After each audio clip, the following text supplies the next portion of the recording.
Olá pessoal, eu sou o professor Ney e esse é o início, o vídeo número 0, vídeo número 1 do nosso canal Estudos sobre a Paz aqui no YouTube. Então depois na descrição do vídeo eu deixarei algumas informações extras e vocês podem acompanhar por lá e seguir o canal se acharem que é adequado, tá bem? Gente, a experiência é simples, nada muito estruturado, nem muito formalizado, mas realmente para deixar aqui algumas reflexões sobre o trabalho que nós realizamos no Núcleo de Educação para a Paz, que é um projeto de extensão da Universidade Estadual de Ponta Grossa, no Paraná, que é a instituição onde eu atuo como docente na graduação, na pós-graduação e via projetos de pesquisa e extensão. Gente, o Núcleo de Educação para a Paz ele é um projeto que nasceu no ano de 2008 e que procura refletir sobre alternativas relacionadas às violências escolares, aos conflitos, à questão das convivências do clima escolar. Então, sobre todas essas questões que hoje são muito importantes, cada vez mais importantes no contexto educacional. Então, a ideia do canal é deixar que a cada vídeo, que não serão longos, a ideia é trabalhar no máximo 10 minutos aí, para não ser uma coisa tão cansativa, e que a gente possa apresentar alguns elementos, algumas perspectivas dessa questão dos estudos da paz, né? Estudos um pouco mais acadêmicos, porque normalmente essa questão da paz, ela vem muito ligada ao senso comum, né? Só a ideia de uma pombinha branca, de um mundo cor-de-rosa com bolinhas azuis, e não muita reflexão acadêmica que dê origem a práticas pedagógicas.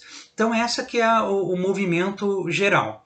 Né? Aos poucos ouvindo vocês, se tiver inscrições, se o canal persistir, daí a gente vai tentando fazer mais elaborado, ok? Bom, gente, então vamos lá. Algumas coisas que são importantes para entender esse universo dos estudos da paz. Alguns conceitos fundamentais. Primeiro, entender que cultura de paz é uma coisa, educação para a paz é outra. Cultura de paz é um paradigma, é um guarda-chuva, e educação para a paz é o ramo pedagógico desse guarda-chuva.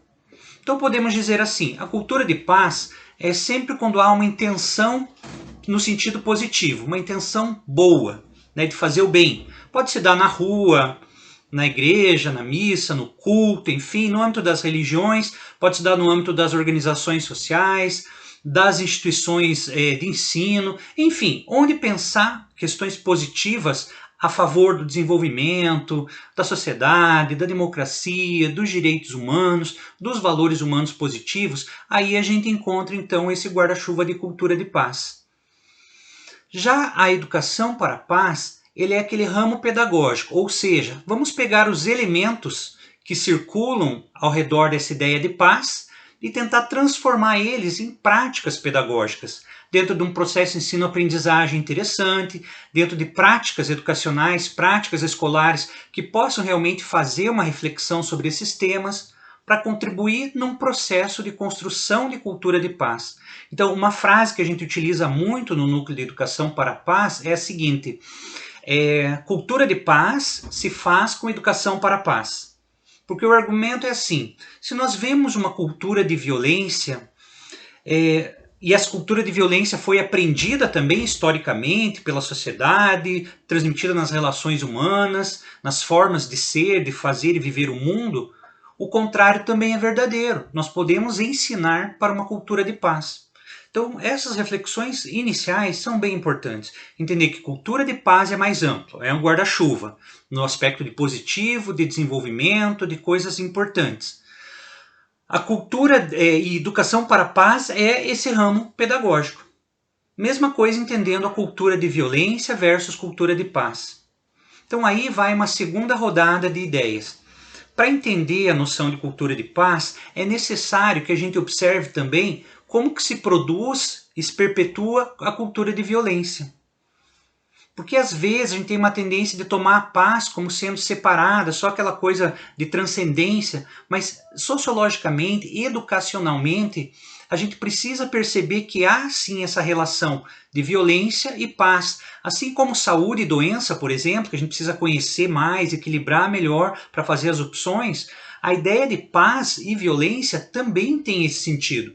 Né? Quando eu entendo os processos de violência, eu entendo melhor como pensar na prevenção da violência, na não violência, ou seja, numa ideia de cultura de paz. Então esses são alguns elementos norteadores iniciais, tá? Entendendo também uma outra questão, a palavrinha conflito. Porque olha, violência é uma coisa, conflito é outra coisa e paz é outra coisa. Todas elas, né, se interagem na perspectiva. Então o conflito ele é entendido como uma perspectiva, uma situação onde pessoas têm ideias, perspectivas e caminhos diferentes. São as divergências. Então o conflito, conceitualmente, nada mais é do que perspectivas diferentes sobre algo e sobre alguma coisa. Então o conflito não é uma mini violência ou uma violência menor. Ela é uma situação de divergência. Agora, quando as pessoas divergem, como que elas vão lidar com esse conflito? Uma das formas normalmente utilizada para terminar ou estancar naquele momento o conflito é a violência. Daí que a gente pensa muito nessa relação, né, de que conflito é violência. Não. O conflito é uma perspectiva diferente. O que a gente vai fazer em relação ao conflito na nossa vida é que nos dá um potencial de violência ou um potencial de não violência, um potencial de paz. E daí que a gente começa a pensar a educação para a paz.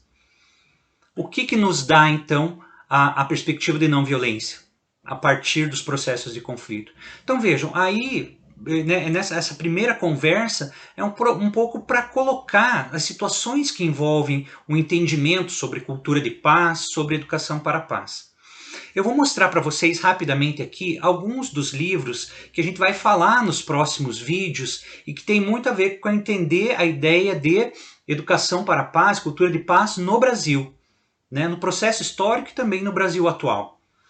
Porque também essa é uma questão importante da gente observar. Nós estamos falando de cultura de paz num país que tem uma determinada história, que tem uma determinada cultura, que tem processos sociais que são importantes aí ao longo da história, com uma desigualdade social muito grande, com perspectivas sociais que devem ser entendidas, né? Então vamos pensar nesse sentido.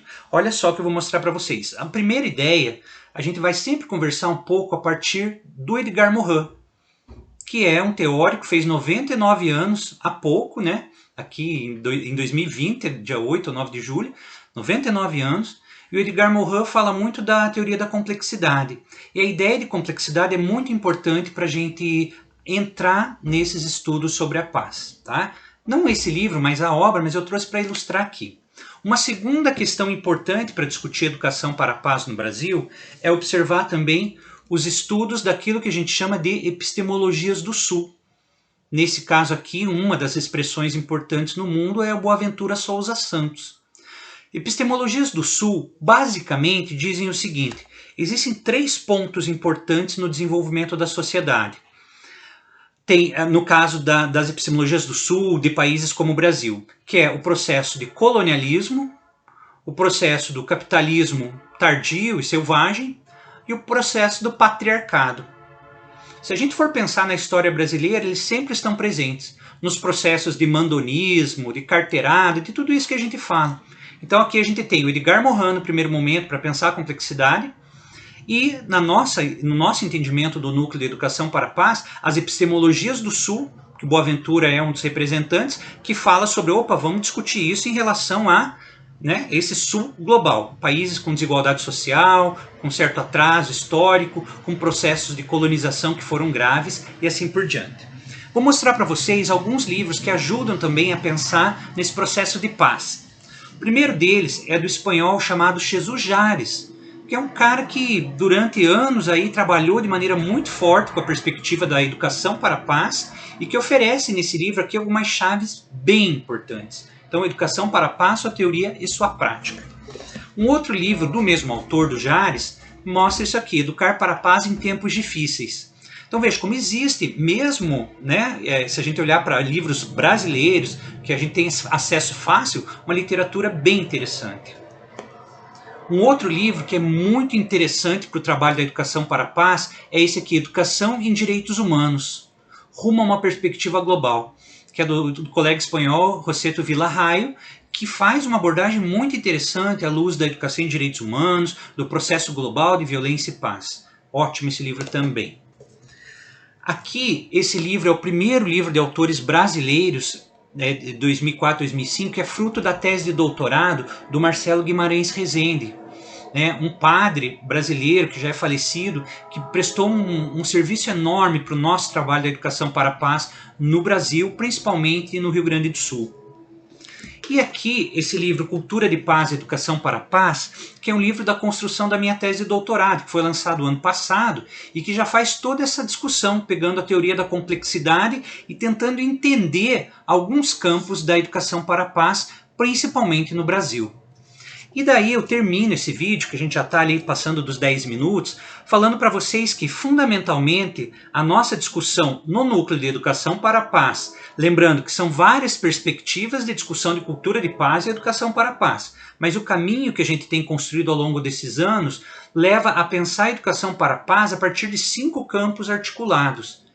Quais campos que compõem a educação para a paz na grande parte das escolas, nos projetos educacionais?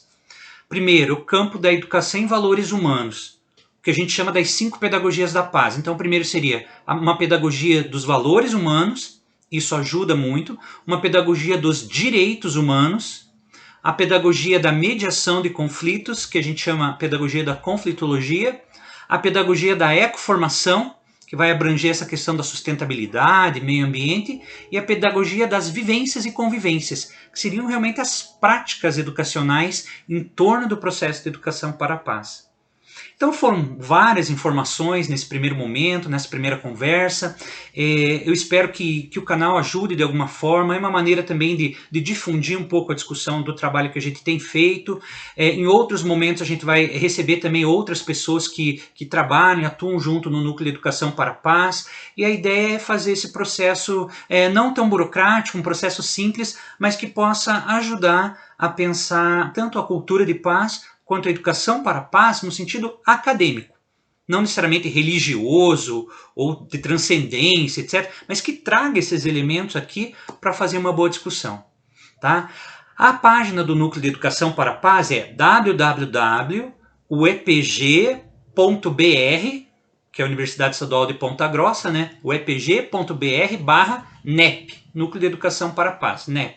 Lá vocês vão encontrar um pouco mais da estrutura do nosso trabalho, que abre também uma parte para a página do Facebook, enfim, deem uma olhada, espero que vocês achem coisas boas aqui. Agradeço mesmo a vocês por esse espaço, espero que vocês se inscrevam no canal, comecem a seguir, inclusive para ver se vale a pena a gente manter esse trabalho de divulgação. Tá bom? Um grande abraço, até o próximo!